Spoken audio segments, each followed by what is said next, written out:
Hello, this is Christina Barr. You're watching Black Tea News.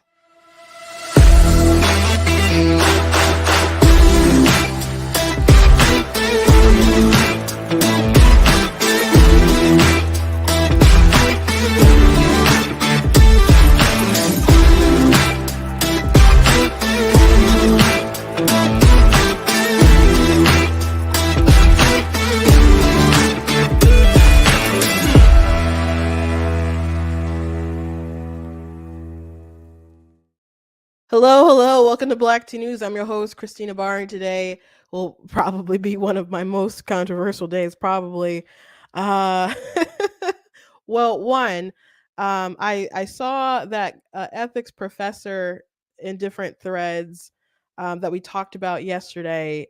He's a pro-choice ethics professor, whatever. We went back and forth. I actually read his book on critical thinking about abortion. I wasn't impressed, but and I'll explain a little bit why yesterday. I'll detail more later and post that video. But I saw he shared a TikTok with someone about consciousness and why we value humans over like plants and rocks and animals. And I didn't think it was I guess there's only so much you can say in a video. He could have said more and made it a 10-minute video, but he didn't really explain his position very well. So I just wanted to talk about that video, that reaction, that conversation a bit. But I also want to talk about something that everybody on TikTok is really talking about right now. There's a very viral video of this little girl who sang the national anthem at a Pacers game. And she's got passion, and that's what some people are reporting, that it was passion and the gown and things like that. But I didn't think she did the way she sang it. I wonder why. And so people are mostly like, where's the dad at, and who's instructing her this kind of way?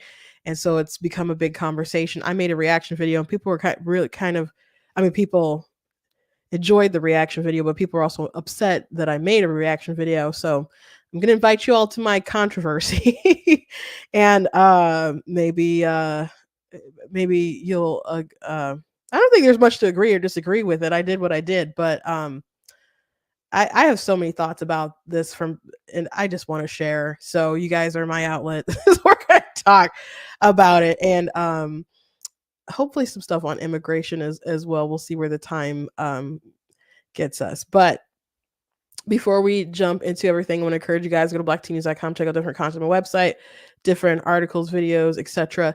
If you like what I do here, please consider leaving a donation at blackteennews.com/donate, because it does cost a stream around my website, all that stuff. So if you can, I appreciate it. If you can't, I understand. Biden, inflation, all that stuff. But if you're watching on Facebook and you would like to do something directly on Facebook, you guys can do stars. And if you're watching on YouTube, you guys can do super chats. And if you're watching back later, because I know some of you don't watch live, but you watch it back later, so, which I appreciate. Anytime you guys take the time out to watch, you guys can still do like super thanks and stuff. So thank you. You guys can also check out different merch that we have available at the store. We have, different t-shirts and mugs that you guys can check out at the site, and so on, pro-life stuff and so on. Like the pro-choice men are sus. I also have different books you guys can check out. I have 17 are published, more than 30 written, but 17 published. 2 are nonfiction, the rest are fiction. So go ahead and check me out. You guys can find all that stuff. You go to blackteennews.com.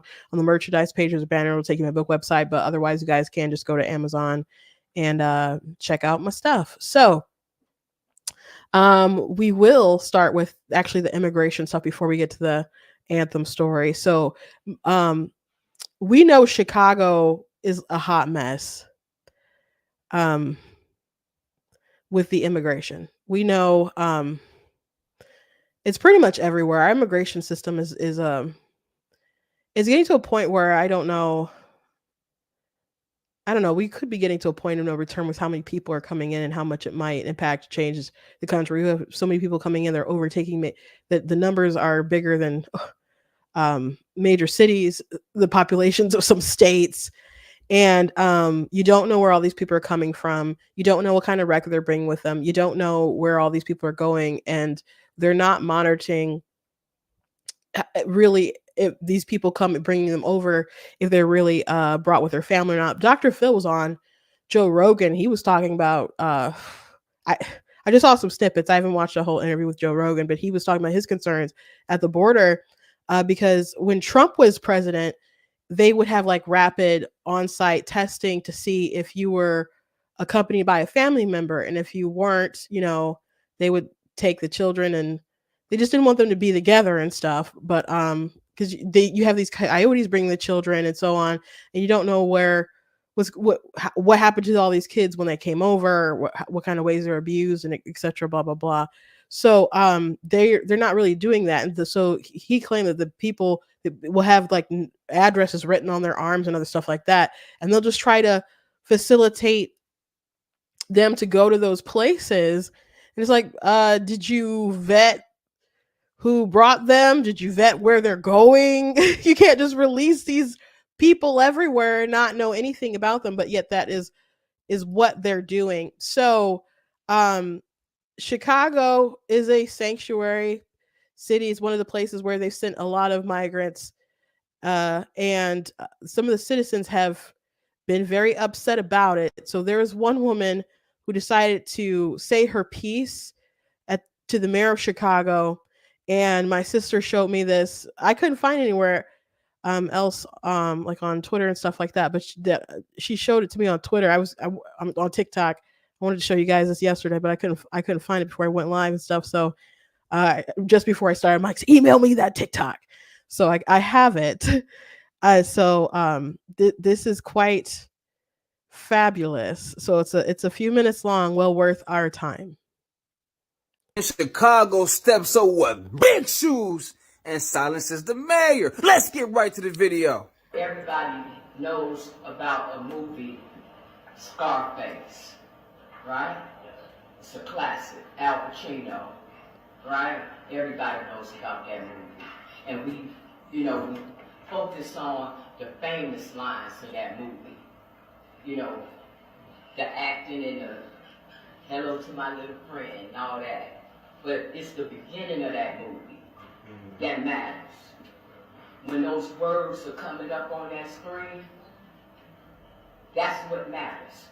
And those words say, in May 1980, Fidel Castro opened the harbor at Muro, Cuba, with the apparent intention of letting some of his people join their relatives in the United States. Within 72 hours, 3,000 U.S. boats were headed for Cuba. It soon became evident that Castro was forcing the boat owners to carry back with them not only their relatives, but the dregs of his jails. Of that 125,000 refugees that landed in Florida, an estimated 25,000 had criminal records. That's what's up. Talk to him. That's what has happened in the United States right now. All this asylum-seeking lie, all this about refugees. No. What's happening is they're emptying out the dregs of their jails into the United States, into our communities. They're junking up our country. Talk to him, coach. And we feel some kind of way about it because it's our country. It's our country. People like Vasquez and them, look how disrespectful they are. Now you just gave that man a resolution for his father's restaurant. Every time we get up and talk, he's working this room. Look at him. Look at him. But he wants his resolution for his father to be respected. Vasquez, Lopez, all them want their people to be respected, but they can't even give us the dignity. Talk to him, sister. For what we built. But them, ain't no question about it. Yeah, Black History Month. The American descendants of slavery. And I want you to know, Brandon Johnson, I understand what Breakmore's saying about we still on the plantation, but what you're looking at right now, This is what free Negro look like. And I'm telling you, we're going to get our city back. We're going to stand for our people. We're going to get them out of our communities because they don't deserve to be there. Anytime they can't give us 3 lousy minutes of their attention while we sit here and watch y'all give them all kind of money, you watch us.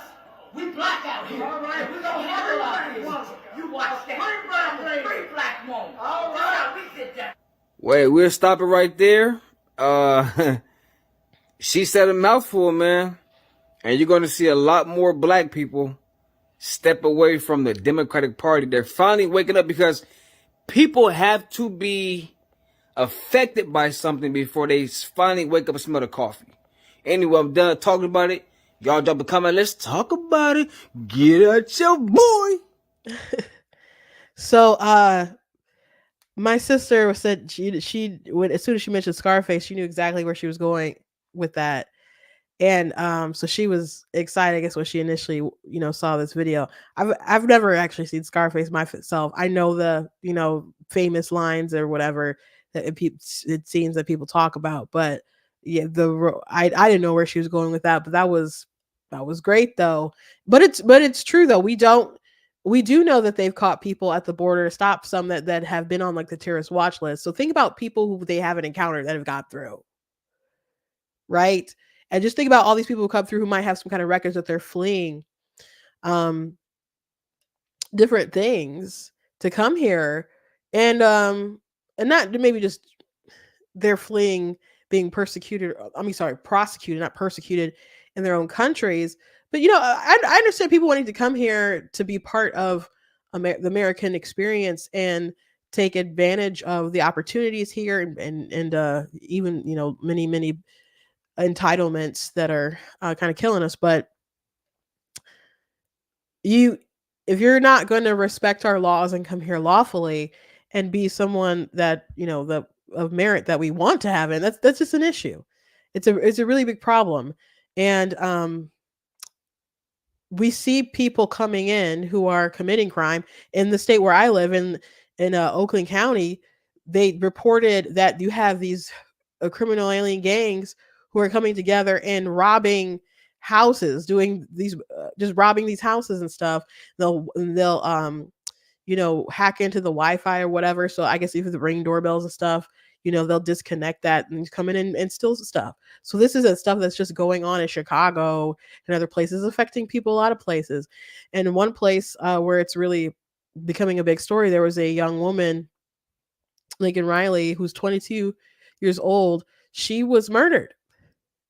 So I know people want to talk about abortion a lot, and they want to talk about IVF is a big topic, which I think the Republicans are blundering that because the the Alabama case, which I've talked about this a lot. I've written articles about it. You guys can go check out an article about it at blacktnews.com. It goes in more detail about it. But just really quickly, that case is about an IVF clinic that is supposed to watch the embryos, have them secure at all times and stuff. And a patient walked in through an unsecured door, picked up the embryos and accidentally dropped them.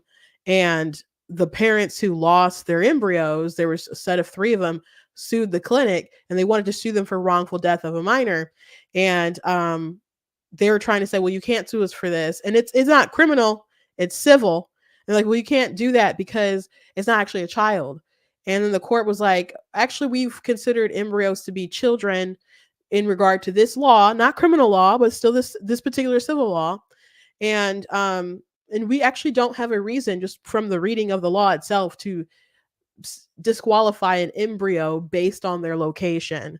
So everyone should be like, yeah, big business should have to be liable to parents when they screw up and allow a random to come and drop their embryos. But everyone's just like, oh my gosh, IVF apocalypse is going to be destroyed. And people are writing whole articles about things that aren't true in the actual case. So I don't see a lot of people actually delivering real commentary on it. But yeah, Republicans are just like, oh my gosh, we got to protect IVF. I'm like, why don't you just be honest about what actually happened, and then everything will probably be fine. Anyway, people are concerned about that. People are concerned about abortion, and now some other things will affect the election. But people actually being murdered by people who should not be here, as we see lines and lines and lines of these caravans of people coming into the country. That should be like the number one issue. I was talking to my sister about this, well, one of my sisters, about this issue a couple days ago, and I'm just like, Republicans need to run so hard on this. Like, I know they're talking about it, but they really need to pitch some good solutions. Like, I know Trump said he wanted to get rid of like birthright citizenship, and he was talking about doing that with a executive order. I'm not sure that you could do that because, and legal experts say that you'd probably need to change the actual constitution. I'm like, well, Republicans should get together and be determined that they are going to and you know, it's not easy to change the constitution, but you know, and they don't have the numbers, but that doesn't mean they can't try to pressure everyone, including people on the other side of the aisle, to come together if they can get the American people on board on wanting to end birthright citizenship. And think about this woman in Chicago, like the 14th Amendment that these people are using. Daily Wire interviewed a woman, I mean, a man, his pregnant wife came across the Rio Grande and they had children with them. And they risked their lives, risked the lives of their children and her baby crossing the Rio Grande. And these people wait to come over at the exact moment when they know like they're going to be able to birth their children over here so they'll be citizens, and they're putting themselves at risk, other people at risk, and breaking our laws at the same time. And they're taking advantage of the 14th Amendment that was written to make sure that Black people would be citizens and to overturn Dred Scott and to undo that. So people are taking advantage of something that was meant to help Black people in order to just, you know, as this woman put it, have different dregs of society to come in and do whatever, you know. And I'm not saying that pregnant woman was, you know, her child is a drag, but um she broke the law too. Everybody's breaking the law to get here, and they are taking advantage of a broken system. So they need to clarify it and just say we're going to stop um rewarding bad behavior. I don't know why that word was escaping me. I'm like, what word am I thinking of? It's one really simple. We should stop rewarding bad behavior over and over and over again. I think if you're on the fence about Biden and Trump, which I think I would assume most people who watch the show probably really like Trump and aren't probably on the fence, but I there's people who follow me who are really frustrated with Trump, and I'm frankly I've been very frustrated with Trump. But if you're on the fence, the thing that I think is the most pressing, well, I guess there's two things that are really pressing. One, I would just hate if something happened to Clarence Thomas and Joe Biden got to replace him. I would just that would be so awful. Um, but the most pressing thing really is immigration and how bad it is. And we can't take another 4 years. I don't think, like, people say that all the time, and maybe they're dramatic sometimes. I it is a truly an awful problem how bad it is and how much they will not enforce the border. So if Joe Biden showed that he had it in him to be kind of more Clintonish, and which I'm not a Clinton fan or anything, but Clinton, you know, learned how to kind of be more moderate or work across the aisle a bit. If Joe Biden showed that he had any kind of interest in that, then he probably wouldn't, his poll numbers probably wouldn't be as bad and Trump wouldn't be so competitive. But all signs point to him continuing to be very radical and just basically having wide open borders for whatever reasons. So if Trump can come in and stop that, that's a good reason, if you only need one, to support Trump in the election. Um, but if Trump can't actually make some big headwinds with this, he can like put a plug like on the drain or something, but it's not a real plug that's going to stop the flow. Or really patch up all the damage, I guess. That's why people were like, Ann Coulter's like, we need a wall, we need a wall. And she was ticked off as soon as like the wall wasn't really getting done. And Trump in the past has like been open to amnesty, and that's concerning. But and he ran out before about ending birthright citizenship via executive order, which he didn't do. In which that probably he probably said he wanted to do it. People probably like, yeah, you probably can't. So and I think he's kind of saying that he'll do that again. But the Republicans need to all get together and just be like, we're going to Republicans in the House and the Senate need to get on one accord and say, we're going to introduce this and we're going to push this. And this is something that's really important. And this is the only thing that they need. They need to actually secure the border. And I think the idea that Ron DeSantis pitched of having remittance fees of people who send money back to have a fee attached to that, so that would be money that would go into the US coffers, and you could use that to help fund the wall or whatever. When Trump was saying he was going to fund the wall, I'm like, that was an idea I had, and then Ron DeSantis said it. I was like, validation. He should do that. He should do something like that. He should get Mexico back on board with trying to keep people from coming over like that. They should reinstitute remain in Mexico, and other policies that work to really slow the spread of stop the spread, whatever, to slow everyone coming in to the country. And they could do that, but he's only going to be there for 4 years. So the question is, what happens afterwards? So you definitely need some kind of long-term plan that is going to try to fix this situation. And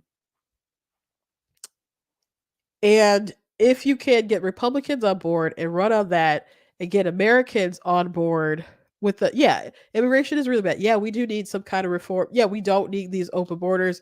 Yeah, we need to know who's coming in here. Yeah, people can't take advantage of our system, etc. Whatever they're proposing, they need to go around and really pitch it. And this is something that an issue that Trump really was dominated in 2016. It's something that is still really prevalent in many people's minds. Immigration, the economy, those are like two top things. If that becomes such a moving position for the nation, if they can really pitch that to the people, then there hopefully enough Democrats would feel pressure that they'd have to move, or the people, they feel the wrath of the people. That would be the hope. That would be the hope. But the attitude of Republicans complaining about things, but feeling that they actually can't govern and accomplish anything when they have power, that's frustrating not only to the Republican base, but that's kind of annoying to Democrats too. Like, they don't really want Republicans to accomplish their goals because they don't agree with them most of the time. But it still doesn't like make them feel good if they think that the people in charge are incompetent and incapable of really governing. So they need to have clear sort of message of what they want to do. And they need to really solve this problem. They need to solve this problem. By the way, the press secretary was asked about whether Biden went to go see this family, and it seemed like she was so bothered by or not see this family, but like talk to them. It seemed like she was so bothered by the question itself. Karine, has the president spoken to the family of Laken Hope Riley, the young Georgia student who was murdered allegedly at the hands of an undocumented immigrant? So first of all, I do want to extend our deepest condolences to the family and loved ones of Laken Hope Riley. Given this is an active case, I'm going to be really careful about speaking to that case more specifically. We'd have to refer anything specific to that case to law enforcement and obviously ICE. And the president, I don't have anything regarding to the president speaking to the family, but it is heartbreaking. I can't even imagine what the family's going through. And so, but anything else specifically, I would have to refer you to ICE and law enforcement. Just for clarity, when you say you don't have anything else in regards to them speaking, so we can assume that they haven't spoken to this point at least. I just don't have anything to read out to you. Karine, has the president spoken to the family of Laken? Yeah, you don't have anything to read out because I'm sure he didn't plan to talk to them. He plans to have um that woman who was it Katie Cox, um who had a baby that was like 20 weeks, and they had trisomy 18, which not many babies survive after being born too long with that condition, but um their conditions would improve if medical professionals kind of thought, um if they were more determined for their care. I've heard some really disturbing stories from families that have had babies with that condition. Um, so we talked about that story. I'm gonna have to do some more content on it though, because they're gonna use that at the State of the Union. They want the the election to be focused around that kind of story instead of like the open border thing. And to me, like I want the laws regarding like medical emergency stuff to be very clear. And I feel like which her situation actually wasn't a medical um necessity, nor did her doctors make the case that it was according to the standard that was within the law. Um and I've written about that on the website, and we talked about that at the time. But they they want to use that and have the focus be on things like that. But again, I think medical exceptions, and not medical exceptions for like, oh, your baby has Down syndrome, not an exception like that. I mean, like, mother's life is in danger, you have to prioritize one life or another, make sure you what I guess whatever the family wants in that interest, but you need to do life affirming sort of medical care, not life ending, which I was gonna say life ending care, but that's not care. But when you're murking somebody, so I want all the any necessary laws that need to be rewritten or just clarified. I want that to be a thing, but I don't want people to use stories like that to use it to murder millions of babies. So, um, but if your focus is abortion rather than, and that's the most important thing to you, rather than crime and the border and economics. It,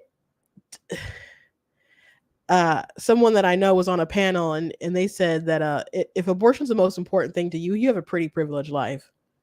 A pretty privileged life. So, and pro-choice people will say we need to care more about people who are here, and it's like, okay, why don't you care about these issues here rather than people hypothetical children that you want to kill or have the opportunity to kill? Why aren't these other things more important for, because you're, education is really important for your children now. Your the economy, inflation, that's really important, affecting your children now. Crime is right here in the world, impacting you, your family, their safety right now. You can pre-plan it, at least, at the very least, not get pregnant. Anyway, let's move on. So I want to, like, since I mentioned the abortion topic, let's go ahead and talk about this ethics professor again. I talked about him yesterday because we went back and forth a bit, and I read some articles he posted, and also his book that he's passing around about. Let me just show it to you because it's in this thread.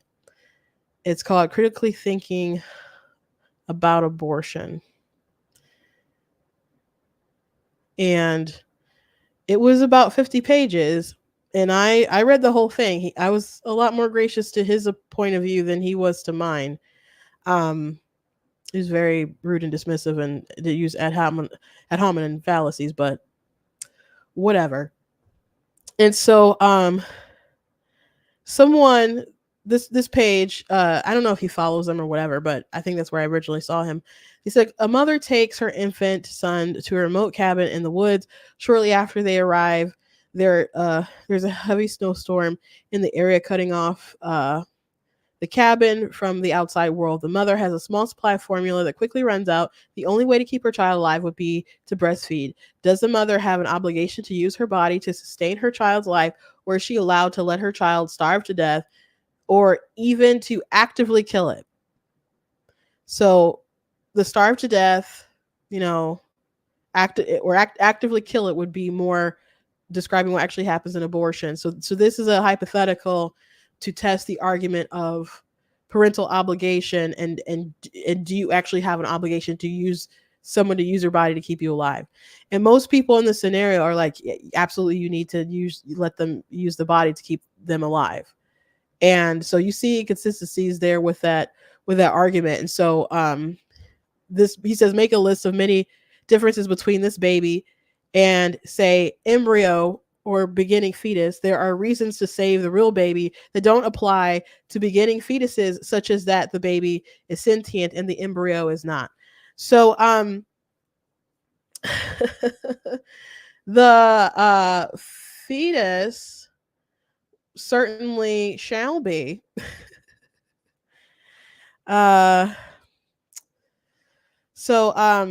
we could make a list of all the differences between an adult and a baby as well. Many differences as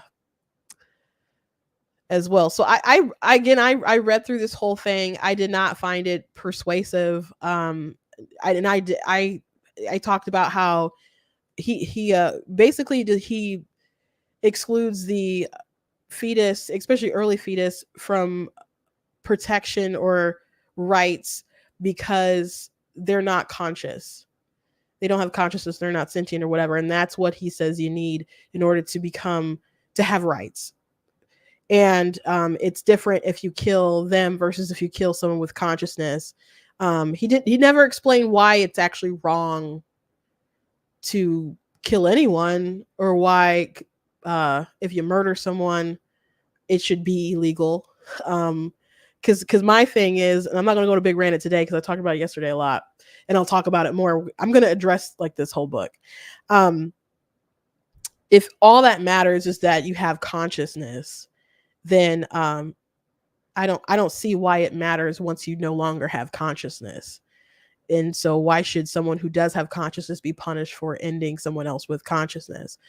And I was supposed the easy answer would be because you deprive them of that. Well, yeah, you deprive the fetus that is on a self-determined path to discover that consciousness of those conscious experiences. So I'm sure I'll talk about it more when I have a video I want to show. So I won't get too far ahead of myself. But someone said, so it's okay to kill someone when they're unconscious. So he, I guess he had an article or something referring to that, or that, I don't know. That's still, he's really hyping this free book that he has, I guess. And someone asked other questions. Said, make a list of a baby and say an adult. You know, this person pointed that out, already said that the baby doesn't contribute to society. The baby relies on others to live. They can't speak. They don't have the ability of critical thinking. Wow. It's like humans at different stages of development have different abilities. And that's a good point. And they said, hi, but none of those characteristics or abilities explain why there's a conscious being who is usually wrong to kill and has the right to life.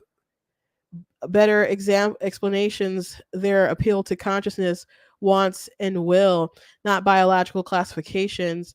No, I think the person above them actually makes a point. Because one, if you're this scenario that they're talking about is that you're able to live. An adult can take care of themselves. The baby can't take care of themselves. So there is that.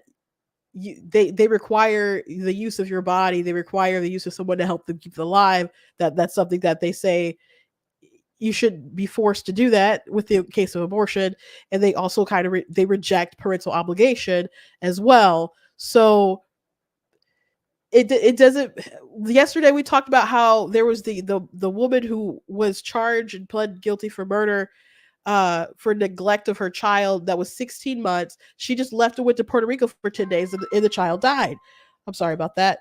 But there was no reason the I know everyone thinks that's egregious, but if you're pro-choice based off of like and you think that the mother doesn't have a parental obligation to at least not kill her child, and she has no obligation to take care of that child, or the child live off of, her bodily resources, there's no reason why you could justify not thinking that the mother in the 16-month-year-old case shouldn't get off scot-free. Like it doesn't, you can't justify that worldview. And people tried in the comments with me, and we went through, but then no one could really gave a good explanation why. But I'm sure they would go to, well, consciousness, etc. But so what? So what? Why is consciousness so important for someone that is no longer here? So yeah, if the baby can't speak and doesn't have critical thinking, that higher rational thinking, there's a huge leap with like the understanding of like an infant, like a really fresh infant, than someone who's older. So I think this person's making a really good case, but he just doesn't want to hear it. I think, and then so he ended up posting this video that we'll watch, but then this person came back with, what is consciousness? How can it be detected? And if a person is unconscious, can they be morally killed? By your stance, yes. So now he would say the issue is when it's permanent loss of consciousness. So it has to, we'll get to it, we watch this video, but uh we don't know much about consciousness. We know a little bit, but there's just so much about the human body we don't understand, and we don't know, and we can't explain about this topic. And there's so much that we're certain of that we are not certain about. And we look back years later, we're like, big oops. And I mentioned the other day, like, just like when they were operating on newborns without anesthesia because they were so convinced they didn't really feel pain, or you need to do it because they wouldn't remember it anyway, etc. And they were doing that up until I think the 80s. So that's pretty horrific. Pretty horrific. But that's people who practice medicine. So anyway, we're gonna watch this video that this ethics professor posted in regard to this topic of who gets rights and who doesn't get rights. And I don't think he made a great case at all. So this is about 4 minutes long. Somebody were to say that animals don't have any rights because they're animals, and plants don't have any rights because they're plants, and rocks, well, they don't have any rights because they're rocks.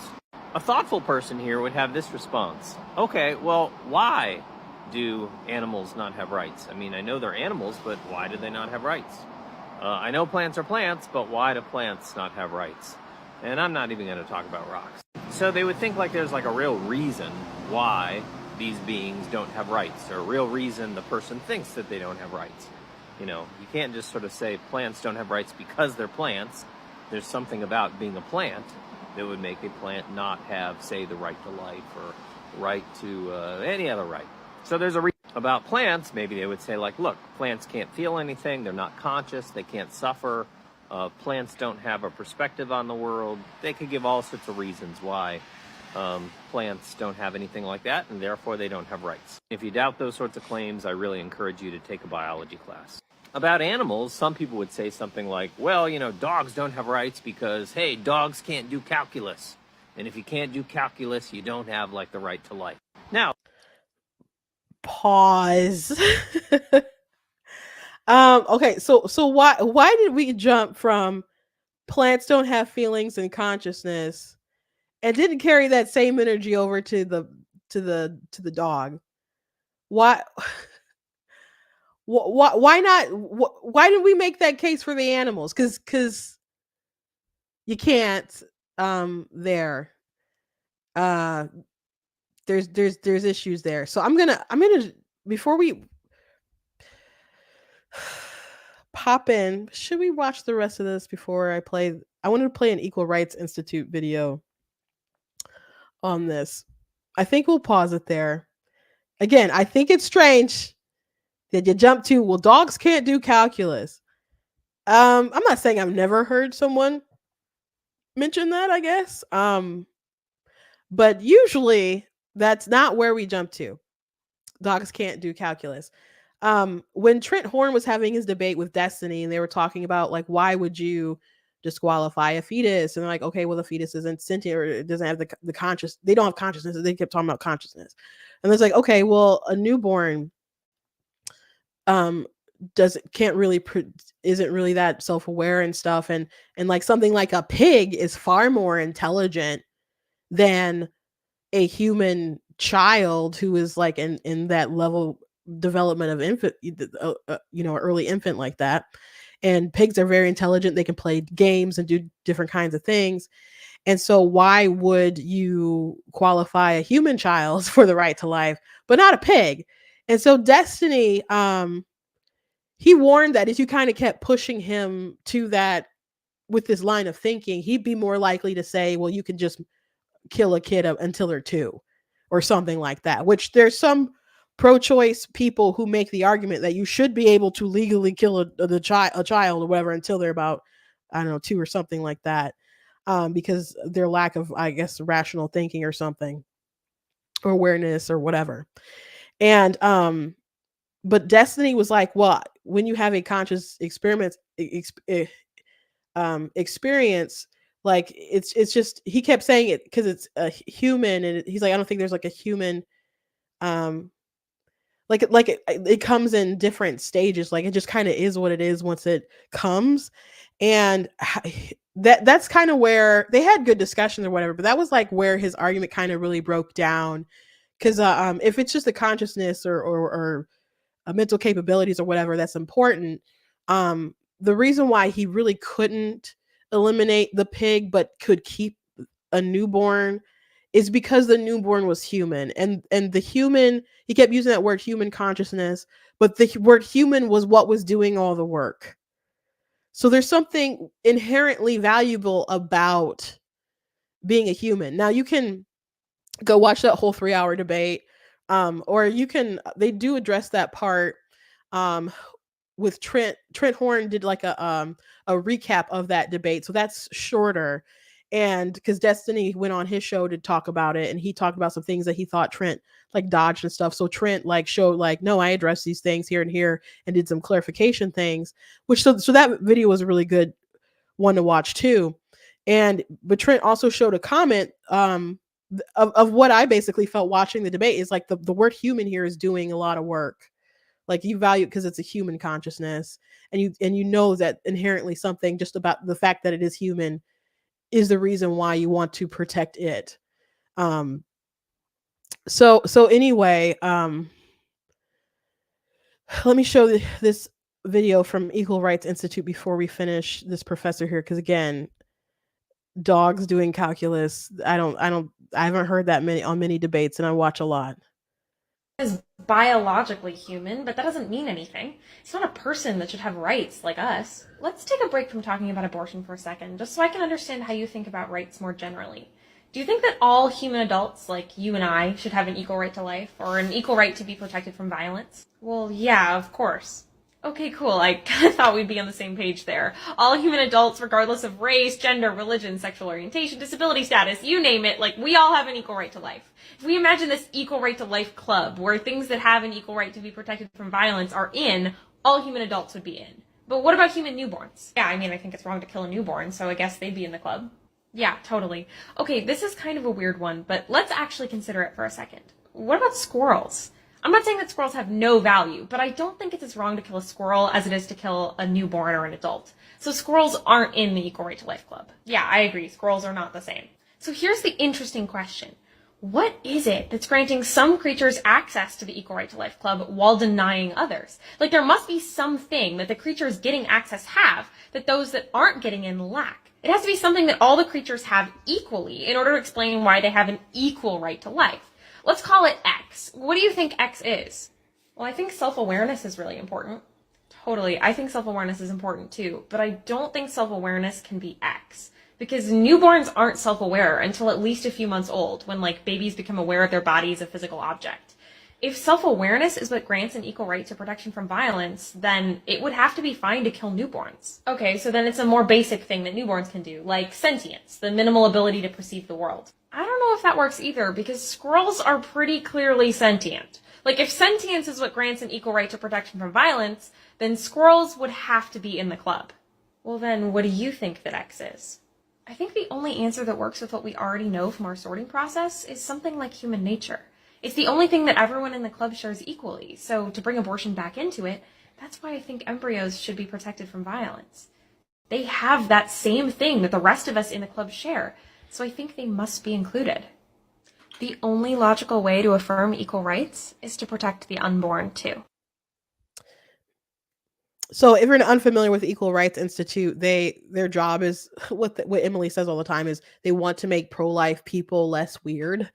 So um just better at their arguments and stuff. So they do a good job. They do a lot of these breakdown videos, especially like when someone will leave a reply in the comments or something, and they'll address the comment and they'll do this kind of back and forth usually. So I think Emily's quite good. I've had her on my show before, and I met her in person. I've done some interviews with her. So anyway, yeah, I don't think it sorry. Go ahead.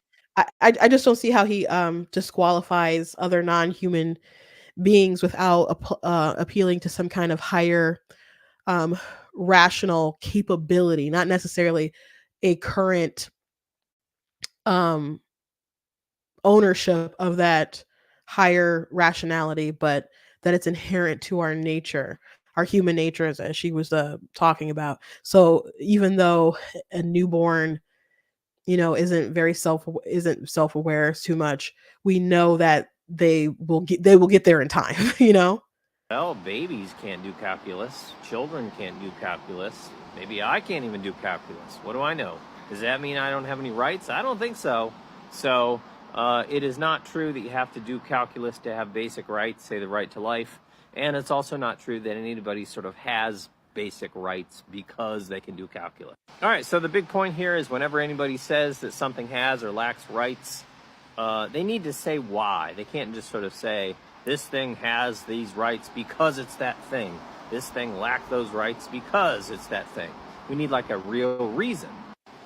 All right, people seem to forget about this, however, when thinking about sort of human rights, because it's very common for people to say, like, humans have rights because they're human. Yep. Human beings have rights because they're human beings. Well, we know things that are human are human. We know that human beings are human beings. But why do things that are human that have rights? Why do human beings have rights? This is a real question, as we saw in thinking about cats and dogs and plants. So why do human beings like you and me and babies and mentally challenged people, why do we have basic rights, say the right to life? I mean, we know we're human beings, so saying, well, we have rights because we're human beings just doesn't answer the question. So take a moment. Why do you have the right to life? Why do you have the right to, say, not be tortured? There's a lot of different potential answers here, but really most of them are going to come down to or depend upon the fact that you have like a mind, you're conscious, you're feeling, you've got desires, you've got a will, you've got a perspective on the world. And so beings like that have basic rights, and that's kind of why they have basic rights. If you or your body were to become brain dead or go into a permanent coma, many people would think that's a big change. It would be okay to let my body die in such a situation. That kind of suggests that you sort of lose your right to life. Why would that be? Well, there would be no more you. Pause. That's not how people look at the right to life. If you were brain dead, and he said if you're brain dead and you just let your body die, then it'd be like, oh, well, I guess you no longer have the right to life. Is the right to life immortality, bro? Like it's not the right to live forever.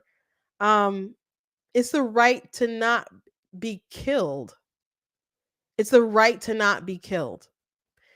And for everyone's information, if you were brain dead and or let's say there's a lot of brain dead people where it's a brain dead particular hospital and they just have like a wing and a bunch of people is brain dead. If I got a crew of people together and we just decided to go in there and just start unplugging everybody, I don't know, for laughs and giggles or whatever, um I'd go to jail. They would not allow me to do that. Wait, they wouldn't be just like, oh, you know what, it's totally cool because they don't have any rights. No one would do that. No one would do that.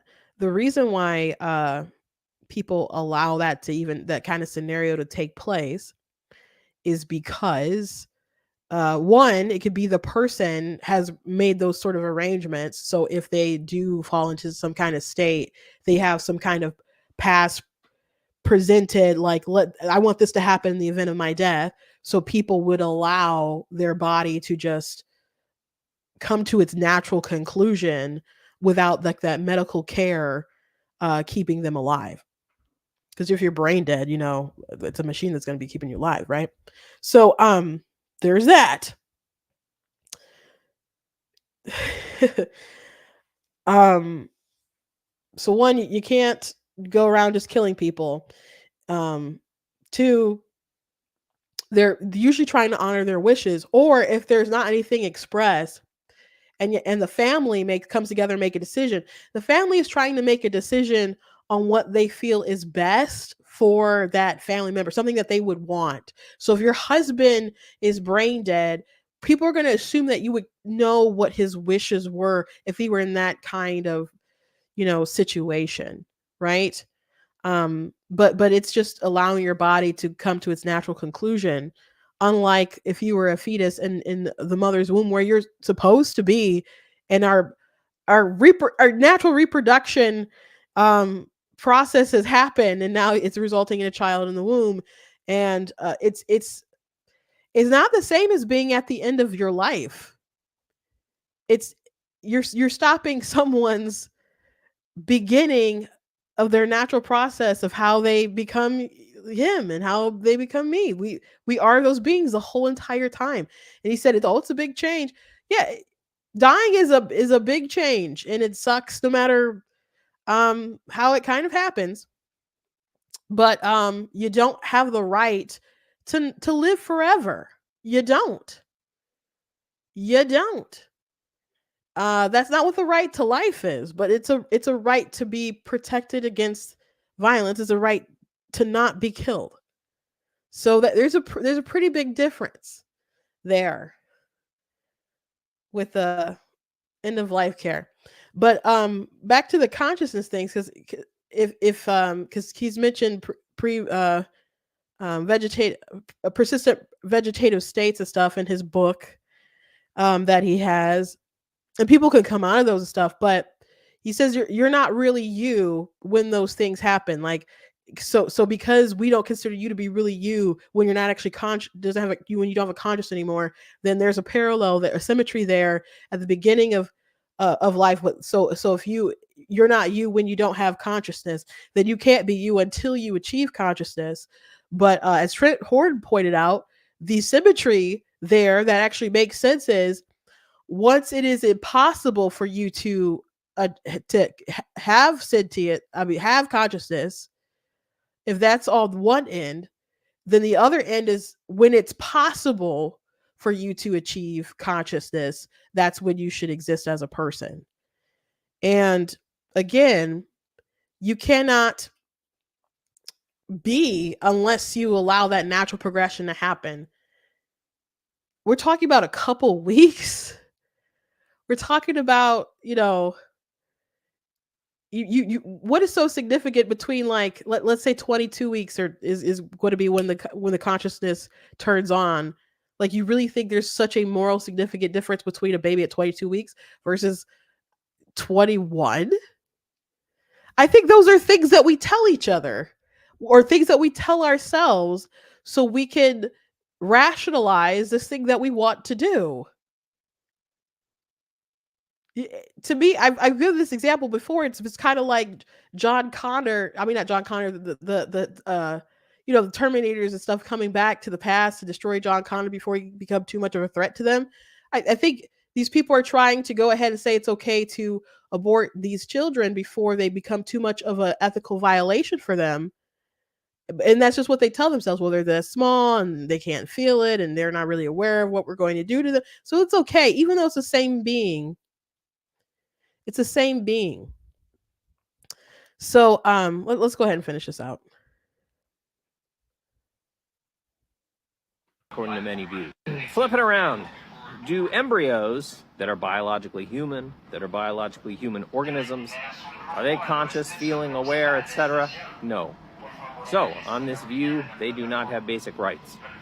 They are human, so therefore they have human rights, obscures this, doesn't help it out. We know they're human organisms, but they seem to lack what makes anybody have basic rights. All right, I hope this helps. Oh, and Yeah, these confusions here basically result from poor thinking and communication about human rights. So I wonder if anybody knows the history here, and wonder if anybody thought, oh, we should explain this better to avoid problems down the road. Yeah, so as I said yesterday, he's really, really banking on this idea that we just have to kind of accept that consciousness is a thing that grants them that right. And I'm assuming it's permanent lack of consciousness, not a temporary lack of consciousness, which the fetus temporarily doesn't have consciousness. It obviously will gain consciousness. So this, again, the symmetry is not when they obtain consciousness, it's when it's possible to obtain consciousness. So yeah, I guess somebody's paying him for these ideas, but you could I don't know, listen to kids on TikTok express such opinions for free. Anyway, let's move on. So I already said at the top of the hour that this particular video may not make me too popular or whatever, but discussing this, but there's a very viral video of a young woman, and she's 8, singing the national anthem at a Pacers game. And I first saw it because people were duetting it on TikTok. So on TikTok you can stitch where the beginning will show that video for like up to 5 seconds, and then it'll flip to you.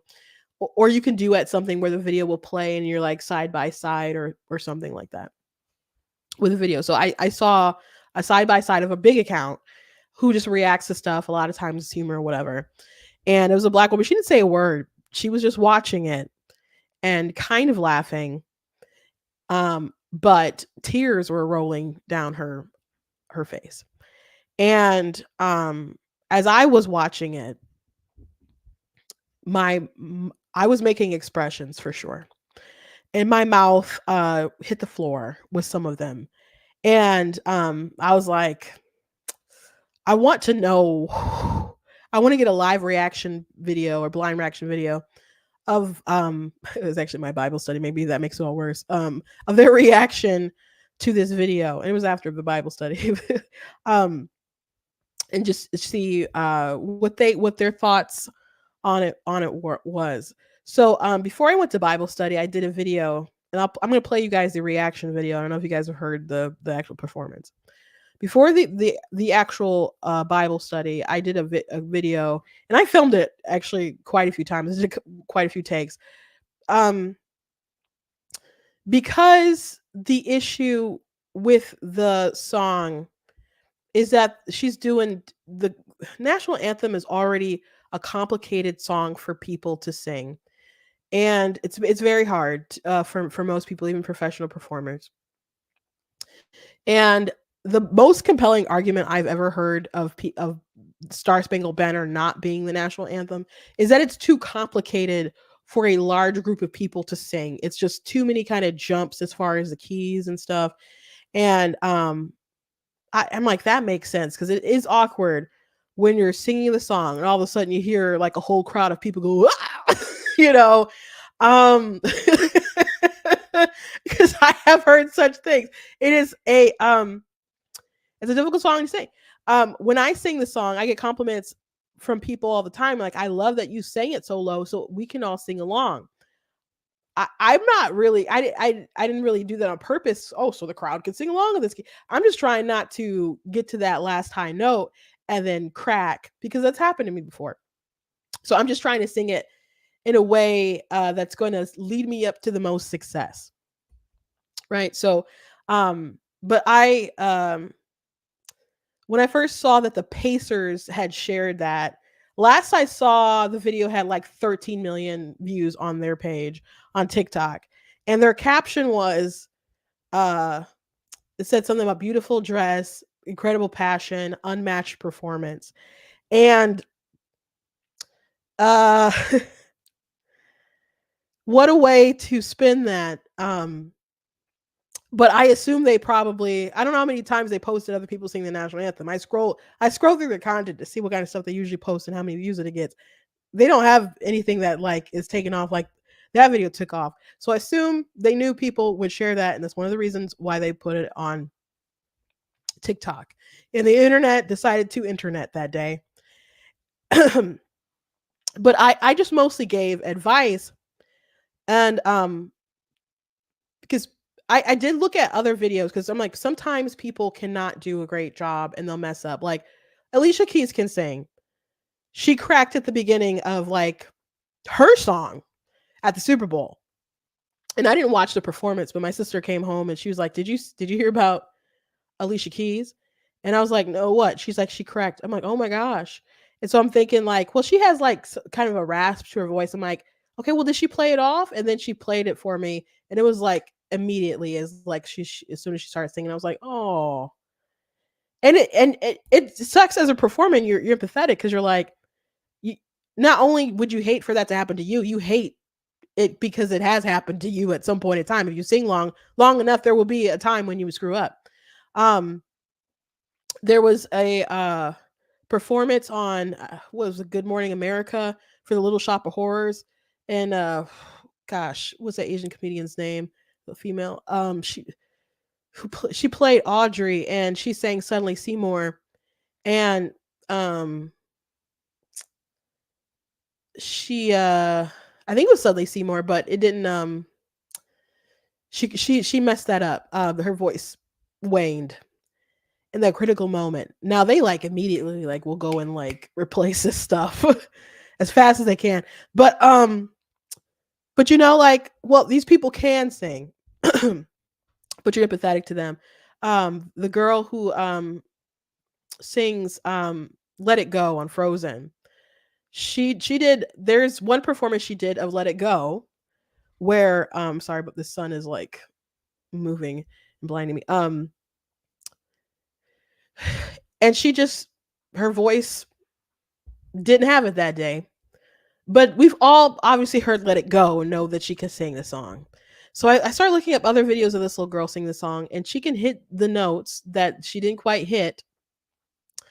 But I haven't found any performance of her that I was particularly fond of. But my critique for her was that if she's going to sing the song, she really needs to draw back, because most people like when you sing the national anthem when it's minimal. Like people do like runs, but if you're doing runs and stuff, it has to, like Whitney Houston did a lot of runs in her, not even like a ton of runs, but she did runs and stuff. But everything that she did, she had that power and she had those runs, but it was just effortless, right? Um, so it's got to be really seamless when you do that stuff. But this little girl was growling and just yelling and doing all these runs that definitely weren't smooth, that were just way out of her ability. So I'm like, what people really remember is when you go up to that transition and the Rockets, and they remember if everyone's waiting for it. They're like, are you gonna nail the free note? And if you do, it's victory. That's what people remember. So adding all these bells and whistles aren't super necessary. There, I sing it quite a bit, and there are times when I would sing it or practice it, excuse me, and it was kind of more showy. But actually, after performing it, you hear people singing along. They want to sing along, and it is awkward when you're trying to do different stuff and they're singing along with you, you just kind of learn to tone it down a bit. You do a couple of things to spice it up, but people really do like when you sing the song traditionally. And if you have a good tone, and if you have good power, and you don't even need to sing it out like that. You could, if you had a beautiful falsetto, you could just sing the song without belting it out. Um and people will still like it, say that you did a good job. But you got to make sure that you hit it. The key to singing the song well, it isn't belting, it's about control, you know, and making wise steps along the way. So I don't know who told her to sing the song that way, but what she's been singing it for years and singing it similarly the same kind of way. And so a lot of people are pointing to the parents, and from my understanding, it's just maybe a dad, and saying, what exactly are you doing here? So with that being said, I might as well stop delaying it. And so this is the reaction video that I made from folks I know. Some of them are families, some of them are members from my church and stuff. And actually, everyone goes to the church, but this is their genuine, honest reaction, and then their commentary to it. And if you haven't heard it, here we go.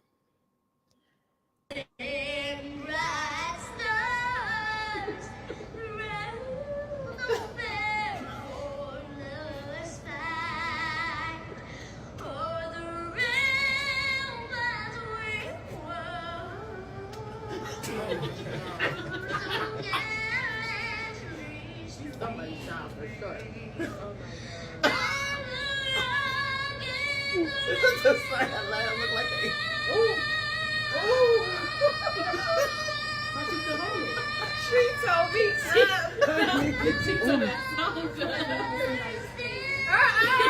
I can't. Why she put a Holy Ghost finger?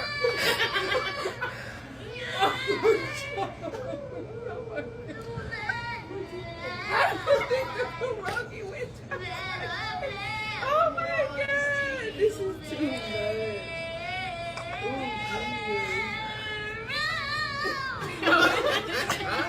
She been hanging around too many black people. For real, she was best with it. She called. It's sure not. Yeah. She's waiting on.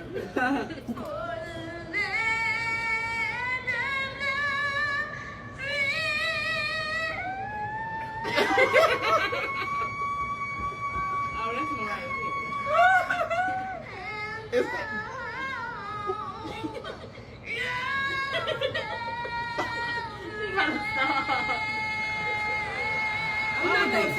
I'm not gonna talk about the child. Somebody's her. She knows somebody. Her parents know somebody. That baby old enough to know what she sounds like. No, they got her. No, they got her. They got her. They told her she could blow. Yeah, She's liars. Liars. She sung the national anthem at a couple games and at like some and at some political events. But those Like that? What side? I don't know. Her parents need to. No! How did she get booked? I don't know. She looked beautiful though. The gown was nice. That dress was dope. She was cute. That's so black in y'all. One thing. Oh, but the Kool-Aid was good. The dress was good.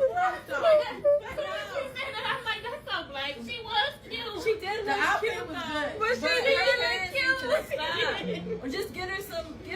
She has the confidence. Get her some vocal lessons so she can stay within her lane. Yeah. So my phone was like out of space, so that's where it basically had stopped recording there. But that was kind of enough to see everybody's thoughts on that. So as I said, everyone was kind of focused on where the parents at, and then I see comments. What's with the mom? I don't know what I haven't seen anything about the mom. I just see stuff about the dad, and the dad reposts stuff on YouTube and other stuff like that. So they must, I don't know, think the performance and stuff were cool and fine and stuff. Um, that was not my interpretation of things. So to the comment about she's old enough to know what she sound like, there's people, the response to that remark was, no, this little girl is souped up, so people are probably, saying, oh, that was great, oh, whatever. So she might not think there's anything wrong with kind of how she sings the song. And kids will do stuff and people are like, oh, that's cute, that kid, doing that thing. So the growling or whatever, they're probably like, oh, that's cute, a kid's doing stuff. But eventually you're going to reach some kind of threshold where you being a kid isn't going to be enough for folks. And she's still obviously a kid, but you can't. And a critique I gave, I'm like, you can't just growl and be doing all kinds of different stuff. Like when you write a sentence or a paragraph rather, and you just start putting exclamation points everywhere, maybe italics and stuff. When you do too much, it ruins the flow of the story. You have to they have to be meaningful if you're going to use these sort of emphasis at all. So putting the whole kitchen sink into the song isn't the right way to go at all. And so people are so most people are like, yeah, that was, I mean, it's going viral because people didn't like it too much. And there's some people who are upset that people are noticing that or expressing that. And to that I say, you know, the more with the research or whatever I did and looking into them he's been having her sing this song in public for years at different sporting events and so on. And there's one music video, I'm not about to pull it up, but of her, she's 5 and she's singing, I think, America the Beautiful. And they pre-recorded the music. They pre-recorded the music and filmed a music video. So she's like singing over herself or mouthing herself, lip syncing herself or whatever. Because there's harmony with herself, and the harmony isn't harmonizing. And so they recorded that, and then they made the music video. Like there was just like at some point in time, why didn't you know? And maybe it's because you're just depending on everyone to be like, I think it's cute, she's a kid, fair enough. But if you want everyone to do that forever, everyone's not going to do that forever. And so some people are like, it's not right for adults to. So someone was like, it's mean to post that, and how dare these adults criticize a child? And I said, you know what? Their reaction with the giggling or whatever, that was a blind reaction. Like that's just the response that happened naturally from that performance. It just is what it is. I said, if you want to say I'm mean for posting it, that's fine. Oh my gosh, these blinds. I said, if you want to say I'm mean for posting it, that I can accept that criticism. I said, but if you're going to be upset with people and say that adults can't criticize kids, I'm going to have to call cap on that, because at some point someone has to tell this little girl the truth. And I think it should be her dad.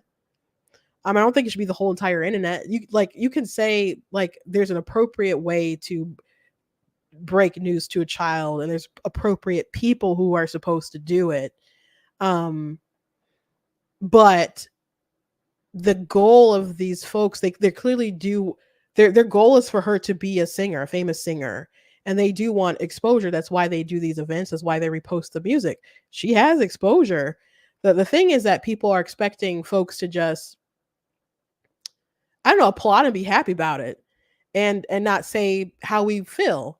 And we're just supposed to politely clap, I guess. But that's why she thinks she can growl every 2 seconds singing the national anthem, and it doesn't sound good. And maybe people liked it and enjoyed it. Some people claim that they did. Um, most people do not. Um, but if you don't tell your children the truth, and if no adult, I guess, eventually will tell them the truth or kind of break it at least gently to people, their peers are going to tell them the truth. And I do have a lot of sympathy for the situation, and I guess a lot of ire for the father who's allowing this to kind of happen. But maybe he just is like, everybody's crazy. My baby girl would say. Um, but I sing the song. When I was a couple years older than her, just a few years older than her, I sang the national anthem in my middle school on the announcements, and I cracked at the high pinnacle of the song. And if you've never been to a black school, and I'm not saying all black schools are like this, but playing the dozens, and if you don't know what the dozens are, then you really, don't understand the implications of messing up like that. Um, but the dozens is people just like ragging on you. They do that like it's an Olympic sport. And so I heard people were like cheering, like, "Oh yeah, she tearing it up," and all of a sudden it was turned into laughter. And I was so embarrassed about that. And maybe it was the grace of God people didn't come and like say stuff to my face or whatever about it. But people knew I could sing because I sang on other occasions in front of the school and so on. But everybody messes up. But since that time, I'm like, I need to be careful about how I sing this song because I don't want to put myself in a situation where I will embarrass myself. So I started making adjustments. So I like, for example, lowered the key and other things like that. And try not to do too much. But you can't know that you need to make adjustments unless someone gives you critique, or you realize it yourself, or you do have some kind of failure. You know. So people just, I guess, doing nonstop affirmation is how one day people. You ever watch American Idol and they're doing the auditions? I haven't watched in years, but they would do these auditions and people say, well, people told me my whole life I could sing. And then they start singing, and then Simon like rips them to shreds. And it's because, people do tell them that they're so great, and no one will stop and be kind of honest with them. So my heart goes out to her. It like sincerely does, but I think her guardians here are whoever is advising her to sing that, which I've seen different music teachers and theater teachers or whatever say she probably has a great coach, and then a parent that's telling them to do the opposite of what the coach is doing, because vocal teachers wouldn't advise her to sing the song the way that she sang it, but parents might be like, oh yeah, that's great how you did that thing or whatever. So but I saw some articles about it, and they're kind of skating by the actual performance, and like, oh, viral girl, sings the national anthem. Pacer says it's an unmatched performance, and it's stuff like that. So I don't know if they're going to TikTok to see what TikTok is saying about it and reacting to it, but they could just be like, nailed it again, and they'll do it again. Now she could grow up, hit puberty, and discover some kind of fantastic voice, and that's fine, and that would be great for her. And maybe she never really gets a great voice. Sometimes there's a lot of singers out here who don't sing very well, but people know how to produce music very well and produce a good product very well. Some people, like J-Lo, will have a lot of people on her tracks actually singing most of the song, or but good portions of the chorus or something. And it's maybe the vocals of the person who relayed the original track or something, and they'll try to pass it off like J-Lo. So there's ways kind of around it without actually being like a fantastic kind of singer. But if you do put your child out there, and I don't mean just on social media, we all post on social media, on our Facebooks or whatever, but if you put them out there, like this was a game, and it's not the first time. You cannot control how other people do react to that. So you absolutely should try to put your child up in the best position to succeed And I don't feel that the father did an appropriate job preparing her for that. So um that's my criticism, I guess.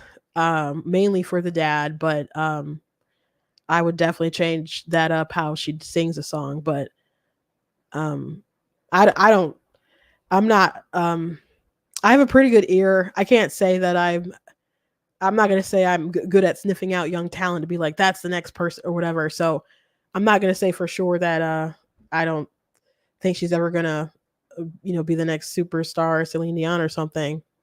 But I just don't kind of see it. But I think dad needs to reevaluate a lot of things. And people are ragging on him a lot. So anyway, that's the show. That's the big controversy that I'm in. Oh, so let me tell you this before I let you go. So someone, um, some people are saying some racial things in relation to this, and some people, because there's the reaction videos, a group of black people talking about it. They're like, "How would you guys feel if it was white people talking about a black child?" I'm like, I have no doubt that there'd be black people like offended or whatever, but we just be like, what about it? Like, and some people are like, you guys wouldn't be saying this if this was a black child. And I'm like, yeah, we would. We're not like that. And people shouldn't just assume that people are like that. But someone was convinced that I guess we didn't like the child singing too much because they were white, I suppose. And I'm like, that's crazy. And then they started challenge. They're like, I can sing better than everybody at that table. And then they started just saying, tagging me in different videos of them singing, and it's like like around the house and stuff like that, not like in a professional setting, but they're tagging me and they're like, yeah, I can sing better than everyone there. And I don't understand why you would say that. I don't understand why you would say that, because you don't know what the other people sound like. Now, not everybody at the table do sing, but there's some good singers at that table. And so when she tagged me in some of her videos singing, I'm like, I'm unconvinced, because maybe there's another performance of her out there where she's just kind of killing it. But what she tagged me in, I'm like, yeah, definitely not better than what I know they can do. And they're not perfect singers. Like we mess up, sure, but they're good singers. So but she kept posting stuff. She's like, you're only saying you're not convinced because I'm white. You're not convinced white people can sing, and I'm just like, you really don't think I don't think Celine Dion can sing? That's crazy. So she's like, you cowards, post something, post something. So I screenshot her tweets. I mean, they're not her tweets, her comments. And I'm like, because I was looking at all this stuff. It was really late at night, so I'm like, I'm gonna address this in the morning. And by the time I woke up in the morning, she had blocked me, and I'm like, well, it's too late because I know where your videos are, and I screenshot your stuff. So before I came on, I actually posted a video reply of her stuff, and then I sang a song, um, in retaliation, I guess, for people to judge based off of. So it was just kind of funny. Um, you know, people's reactions to it. I don't understand. I just don't understand people who just set themselves up like that. Um, for failure, I guess. With the I can sing better than anybody at the table. Nope. anyway, I'm not about to sing for you guys right now. You hear me, my voice is kind of tired, but I'm almost like over my cold and everything, but even still. Anyway, thank you guys for joining me. Go to black2news.com, check out different content on my website, different articles, videos, etc. If you like what I do here, please consider leaving a donation at black2news.com/donate, because those costs stream on my website, all that stuff. Check out my different books that you guys can find on Amazon and so on. So go ahead and check my stuff out, and go to the website, drop in your email so you guys can get different updates and other alerts and so on. Thank you, Kit Kat. I'm almost there. I've been sick for like the past 2 weeks, and last night I just had a big coughing fit. It was it was crazy. It was kind of painful stuff. When I woke up, I felt a lot better. It wasn't like in my chest and stuff like it had been, or in my throat, and So I think, and it hasn't really been like a nasal. I mean, you can hear my nose blocked a little bit, but um it is mostly been like congestion. It's really bothersome. And this weekend we have like the big gala thing. I'm supposed to be singing like 3 songs there. So I think I'll be fine. But we're cutting it close. But I do feel a lot better. I do feel a lot better. The tickle in the cough was only a little bit, but we'll get there. Hopefully tomorrow I will wake up and everything shall be fine. Anyway, God bless you guys, and